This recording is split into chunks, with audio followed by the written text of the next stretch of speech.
బైబిల్లో రాసింది కదా, గోడలలో ఉన్న రాళ్ళు మొరపెడతాయి, దూలాలు ప్రత్యుత్తరం ఇస్తాయట.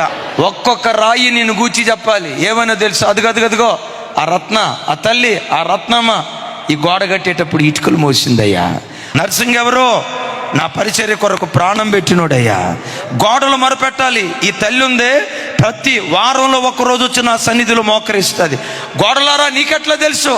గోడలో ఉన్న రాళ్ళారా మీకెట్లా తెలుసు? నేను విన్నా, నేను చూసా.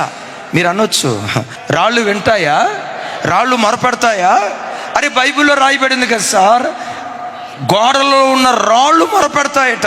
బిడ్డలారా, నువ్వు మందిరానికి వస్తావే, మందిరంలో నువ్వు చేసే పరిచర్యను గూర్చి రాళ్ళు దేవుని దగ్గర సాక్ష్యం చెప్తాయి.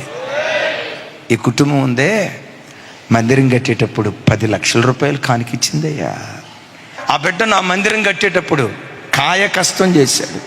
ఇటుకలు ఎత్తాడా, సిమెంట్ బొచ్చులే ఎత్తాడా, సిమెంట్ బస్తాలే మోసాడా, పారే కలిపాడా, కంకరే కలిపాడా, గొడ్డు చాకిరి చేశాడు, చాకిరి చేశాడు, ప్రార్థనకు ప్రార్థన చేశాడు. తన కష్ట స్థితిలో దావీదులాగా మందిరం కొరకు వెదజల్లాడు. ఆ బిడ్డ నీ ఇల్లు కడితే ఆ బిడ్డ ఇంటూ నువ్వు కట్టవా? నువ్వు ప్రార్థన చేయటం తర్వాత రాళ్ళు నీ కొరకు ప్రార్థన చేస్తావు. దేవుని మందిర పరిచర్య కొరకు ఎవరు నడుము కట్టుకొని దేవుని పరిచర్య చేస్తారో వారి నిమిత్తమై రాళ్ళు దేవుని సన్నిధిలో మొరపెడతాయి. దానికి సాక్ష్యం దూలాలు. అయ్యం తక్కువ తింటాయా? దూలాలు ప్రత్యుత్తరం ఇస్తాయట. ఏమనో తెలుసా? అవునయ్యా, ఆ రాళ్ళు చూపేది నిజమేనయ్యా.